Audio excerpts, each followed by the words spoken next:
Hi there, this is May. So ayan guys, isa na namang napakasimpleng sketch po ang ating gagawin sa ngayon. Ito po ay isang mayang kosta. Ang mayang kosta na tinatawag na Java Sparrow, Java Finch o Java Ricebird sa Ingles ay isang espisye ng ibong pasiniri na nagmula sa mga isla ng Java at Bali, Indonesia at malawak na naiangkat sa maraming bansa sa Timog Silangang Asya.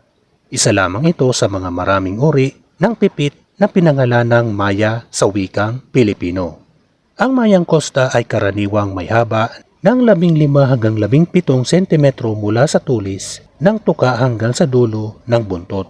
Madaling makilala ang individual na nasa wastong gulang dahil sa kulay abong dibdib at bandang ilalim, kulay rosas na tiyan, puting pisngi sa ilalim na ulo, pulang bilog sa palibot ng mata at makapal na tukang pula.